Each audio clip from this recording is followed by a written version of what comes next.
खबर शामिल करते हैं मलीर कराची से। हमारे जनरल मैनेजर खिजर हयात की रिपोर्ट के मुताबिक मलीर में कब्ज़ा माफिया का राज। वाहिद बख्श वाद हारून एक गरीब शख्स है जिसके घर पे उसके सुतीले भाई ने धावा बोल दिया। वाहिद बख्श हमायती का कहना है कि जुमा हमायती गोट का रिहायशी हूँ और इंतहाई परेशानी में मुब्तला हूँ। पुलिस भी मेरी कोई मदद नहीं करती। हम जाएँ तो जाएँ कहाँ? थाना सुखन की हदूद में वडेरों और गुंडों का राज है। हम FIR के लिए जाएँ तो कहाँ जाता है? चले जाएँ, आपका काम हो जाएगा।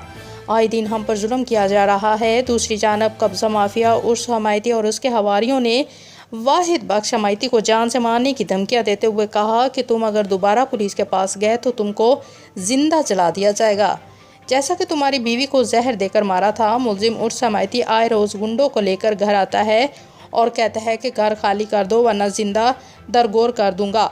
घर मेरा ज़ाती है, बिजली का मीटर, गैस का मीटर और दीगर मराहत मेरे कब्जे नाम पर हैं। अब मेरा सवाल है, कानून नाफिज करने वाले अदारों पर कहाँ हैं इंसाफ के दावेदार? कहाँ है जराइम से पाक पाकिस्तान?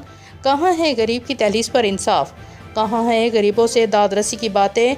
खुदारा इस गरीब को इंसाफ फराहम किया जाए। वाहिद बख्श हमायती सवाल करते हैं वज़ीर आज़म of Pakistan, chief justice of Pakistan और कराची पुलिस चीफ और अरबाब से कि मुझे फलफौर इंसाफ फराहम किया जाए।